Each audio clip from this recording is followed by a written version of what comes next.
ओम नमो भगवते वासुदेवाय नमः। श्रीमद् भागवत गीता का 3रा अध्याय। अर्जुन ने पूछा, हे जनार्दन, यदि आपके तप से कर्म से बुद्धि श्रेष्ठ है तो हे केशव, मुझे इस घोर कर्म में क्यों लगाते हो? मिले हुए वचनों से आप मेरी बुद्धि को भ्रम में डाल रहे हैं। निश्चय करके मुझे बतलाइए, जिससे मैं कल्याण को प्राप्त हूँ। श्री कृष्ण जी बोले, हे निष्पाप अर्जुन, मैं पहले समझा चुका हूँ कि इस लोक में 2 प्रकार की निष्ठा कही है। एक तो सांख्य वाले का ज्ञान योग और दूसरा योगियों का कर्म योग। कर्मों का प्रारंभ न करने से ही कोई निष्कर्म नहीं कहलाता और कर्मों का त्याग करके संन्यास करने से ही किसी को सिद्धि नहीं मिल जाती। मनुष्य क्षण भर भी कर्म किए बगैर नहीं रह सकता। प्रकृति के गुण ही सब मनुष्यों को कुछ न कुछ कर्म करने में लगाते हैं। जो अज्ञानी कर्मेंद्रियों को रोककर आत्मचिंतन करने के बहाने विषयों की चिंता करता है, वह पाखंडी मिथ्याचारी कहलाता है। हे अर्जुन, जो इंद्रियों को मन से दमन कर और विषयों में परिवर्तन न होने देकर उनसे कार्य लेता है, वह कर्मयोग का अभ्यास कहलाता है और श्रेष्ठ कहलाता है। अपने धर्म के अनुसार नियमित कर्म करो, क्योंकि कर्म न करने से कर्म को करना अच्छा है। बिना कर्म के तुम्हारे शरीर का निर्वाह नहीं हो सकता। हे कौन्तेय, यज्ञ निमित्त किए जाने वाले कर्मों को छोड़कर जितने कर्म हैं उनके करने से मनुष्य को बंधन होता है। अतएव तुम फल की इच्छा त्याग कर यज्ञ के लिए कर्म करो। सृष्टि के आरंभ काल में ब्रह्मा जी ने यज्ञ सहित प्रजा को उत्पन्न कर प्रजा से कहा था कि यज्ञादि कर्म करके वृद्धि को प्राप्त होगे। यही सब कर्म तुम्हारे निमित्त कामधेनु होवेंगे। इस यज्ञ से तुम देवताओं को संतुष्ट करते रहो, देवता भी तुमको संतुष्ट करते रहेंगे। इस प्रकार परस्पर बर्ताव करते हुए तुम और देवता कल्याण को प्राप्त होगे। यज्ञ आदि कर्मों से प्रसन्न होकर देवता तुमको इच्छित सुख की सामग्रियां देंगे, परंतु उनके दिए हुए दान को जो बिना उनका भोग लगाए ग्रहण करता है वह चोर है। पंच महायज्ञ करके जो शेष बचा हुआ भोग ग्रहण करते हैं वे सब पापों से मुक्त हो जाते हैं, और जो अपने निमित्त ये अन्न पकाते हैं वे पापी पुरुष पाप को ही भक्षण करते हैं। अन्न से ही प्राणियों की उत्पत्ति होती है। अन्न मेघ से उत्पन्न होता है। मेघ यज्ञ द्वारा जल बरसाता है और यज्ञ की उत्पत्ति कर्म से होती है। कर्म की उत्पत्ति ब्रह्म से हुई है और ब्रह्म अक्षर परमात्मा से। इस कारण सदा सब पदार्थों में रहने वाला जो ब्रह्म है वह सब यज्ञों में प्रस्तुत है।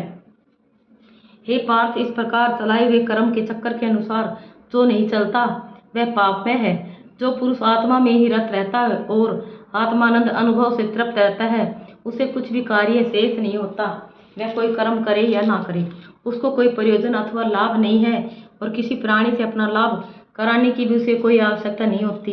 इसलिए तुम भी फल की प्राप्ति की इच्छा त्याग कर कर्तव्य पालन करते रहो, क्योंकि फल की इच्छा को त्याग कर्म करने वाला पुरुष मोक्ष को प्राप्त होता है। राजा जनक आदि ने भी कर्म सिद्धि पाई है। इसी प्रकार तथा लोक संग्रहण को देखते हुए भी तुमको कर्म करना उचित है। श्रेष्ठ पुरुष जिस जिस कर्म का आचरण करता है, दूसरे मनुष्य उसी मार्ग पर चलते हैं, और वह जिनको प्रमाणिक मानता है उसी के अनुसार सब उत्तम मानते हैं। हे पार्थ, मुझको तीनों लोक में कुछ भी कर्म शेष न रहा और न कोई अप्राप्त वस्तु प्राप्त करनी है। फिर भी मैं कर्म करता ही रहता हूँ। यदि हम ही आलस्य रहित होकर कर्मों को नहीं करेंगे तो मनुष्य हर प्रकार से हमारे ही पथ का अनुकरण करेंगे। जो मैं ही कर्म न करूं तो सब लोग भी न करने से नष्ट हो जाएंगे। इससे मैं ही वर्ण संकरों के उत्पन्न करने का हेतु बनकर प्रजा को नष्ट करने वाला समझा जाऊंगा। जिस प्रकार अज्ञानी फल की इच्छा करके कर्म करता है, वैसे ही फल की इच्छा न करते हुए ज्ञानी को लोक शिक्षा की इच्छा करते हुए कर्म करना उचित है। कर्म में आसक्त अज्ञानी की बुद्धि में ज्ञानी भेदभाव उत्पन्न न करे, परंतु आप स्वयं कर्म करता हुआ उससे भी प्रसन्नता पूर्वक कर्म करावे। हे अर्जुन, सब कर्म प्रकृति के गुण से ही उत्पन्न होते हैं, परंतु जिनकी बुद्धि अहंकार से भ्रष्ट है, ऐसे मूर्ख लोग समझते हैं कि हम करता है, परंतु जो गुण और कर्म के विभाग को सच्चा तत्व जानता है वह ज्ञानी पुरुष यह समझकर इसमें आसक्त नहीं होता कि गुणों का यह खेल आपस में हो रहा है। हे अर्जुन, अध्यात्म बुद्धि से सब कर्मों को तुम मुझ में अर्पण करके कर्म फल की आशा छोड़कर संग्राम करो। जो पुरुष श्रद्धा पूर्वक मेरे वचनों पर दोष दृष्टि न करके मेरे इस मत के अनुसार आचरण करते हैं, वे लोग कर्म बंधन से निश्चय मुक्त हो जाते हैं, और जो अज्ञानी इस मत पर दोष दृष्टि करते हुए इसको ग्रहण नहीं करते वे संपूर्ण ज्ञान से रहित हैं। उनको नष्ट हुआ जानो। अपना कठिन धर्म भी दूसरों के सहज धर्म से हितकर होता है।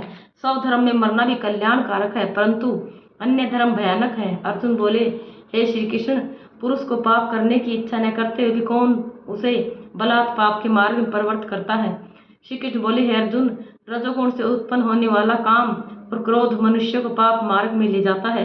इसे करके उत्पन्न इच्छा कभी तृप्त नहीं होती। ये महापापी और घोर शत्रु हैं।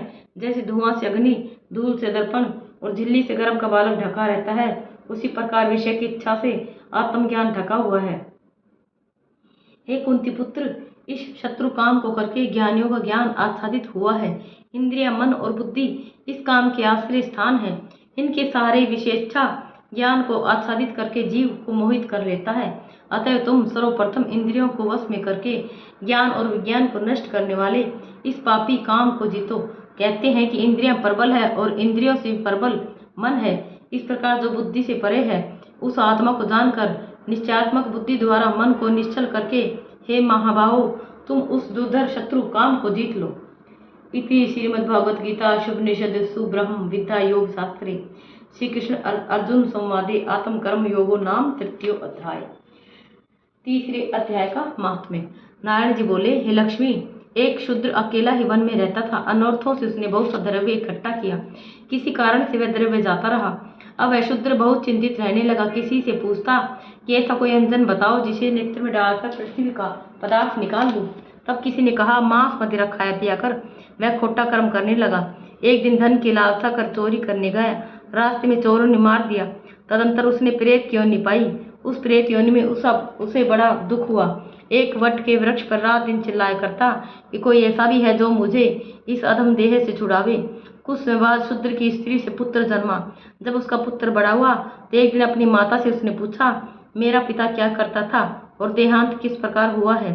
तब उसकी माता ने कहा, बेटा, तेरे पिता के पास धन बहुत था, वह सब यूं ही जाता रहा। एक दिन धन की लालसा से चोरी करने गया, परंतु मार्ग में चोरों ने उसे मार डाला।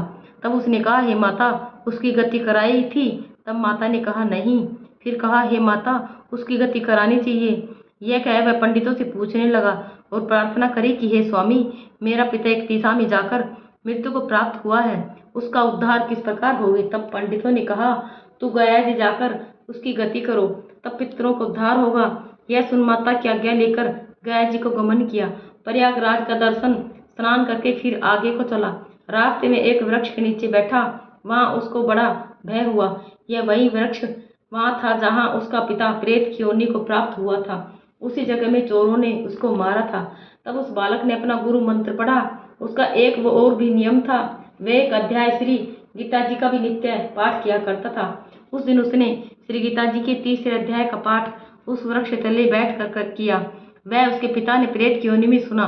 सुन के उसकी प्रेत देह छूट गई। देवदेही पाई, स्वर्ग से विमान आए और वह विमान पर चढ़कर उसके सामने आया और आकर आशीर्वाद दिया और कहा, हे पुत्र, मैं तेरा पिता हूँ जो मरकर प्रेत हुआ था। इस तेरे पाठ करने से मेरी यह देवदेही हुई।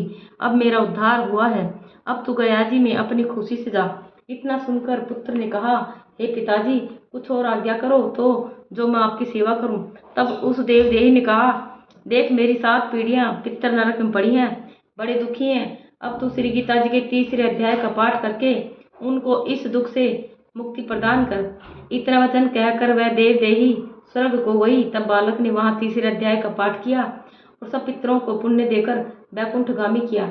जो प्राणी श्री गीता जी का पाठ करे या श्रवण करे, उसका फल कहाँ तक कहीं कहने में नहीं आ सकता। तब नारायण जी ने कहा, हे लक्ष्मी, यह तीसरे अध्याय का जो फल मैंने तेरे लिए कहा है सो तूने सुना है। ओम नमो भगवते वासुदेवाय नमः।